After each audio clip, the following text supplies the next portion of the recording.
Hello YouTube, welcome back to Nutkin Farm.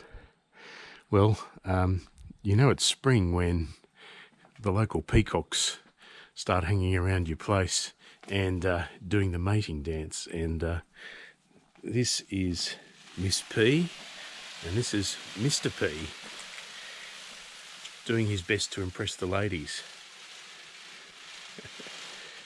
It's quite a dance. They do this. He does this shake of the tail, which I suppose ruffles the feathers a little bit. Usually when you think of ruffling the feathers, you think of annoying somebody, but this guy, he's just putting on a show. And while he's normally sort of a bit more scared of me, he's absolutely got a single-minded focus on the ladies this morning. So there you go. There's Mr. P. Miss P looks decidedly uninterested. And there's a nearby chook as well, and I don't think she's interested at all if she knows what's good for her. Anyway, what I'm going to show you this morning is the very first experiment I did on Nutkin Farm was when I did my first fertiliser run. I got my contractors to spread at the same time some white clover seed. Now, you've seen white clover in your backyard and, in parks, that sort of stuff. You probably thought nothing of it, and there's people who like nice green lawns with no white flowers in them, and they think that clover is a pest. Out here, clover is a boon in the sense that it's a legume, which means it brings nitrogen into the soil via its root system, and when it dies, in fact, it releases that even more nitrogen into the soil.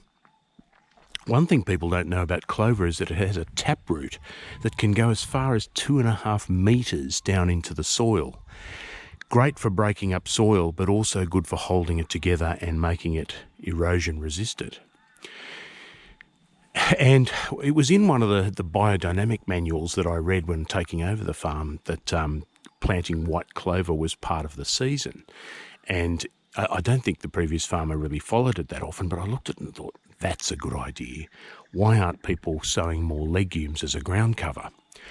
Well, there's a couple of reasons. Clover doesn't always work as a ground cover because it's not super shade tolerant, but there are some varieties that tolerate shade a bit more than others. And so I did my research and wanted to find a clover that was low growing, capable of forming a nice mat as a ground cover, and reasonably shade tolerant. So what I found was New Zealand white. Not a patented variety as far as I know, and did my research and found New Zealand white with a company called PG Wrightson Seeds. They're more interested in doing seeds for forage, as in for cattle. And in fact, a lot of the clover they sell is specifically for cattle. But I got that New Zealand white clover spread in my first ever fertiliser mix. Now, last season there was the drought. I didn't see any sign of the clover coming up after I put the feed down in, it was August or September, and I thought, oh well, write that off as a failed experiment. Until I saw this year, I was going along block 1 in particular, and there is clover everywhere. And I thought, oh, was that just naturally there? Or was it actually part of what I did? And then I looked closely and realised that the clover was all in the tree row, which is where the fertiliser spreading would have gone. So I then realised for sure that because clover was there and not in the inter-row, that was my clover. And it had in fact germinated belatedly and was really performing a beautiful job of covering the ground. I thought, this is free nitrogen, a really good ground cover, doesn't require much mowing. This is fantastic. So this year, rather than repeat the experiment of spreading it in fertiliser, which will go in the tree row and might end up being killed by herbicide come harvest time, I thought I would get some to spread. That's Mr. P again. This stuff is called prill coat, and prill coat is a means of coating the seed with an inoculant that makes it a bit easier to grow. And in this particular coating of this seed is lime. Why lime? Why chalk? Well, the reason is lavender generally likes a little bit of alkaline soil, although New Zealand white is more tolerant of acid soil than most, and that's kind of important in this area where the soil is naturally acid. So the idea here will be hand spread.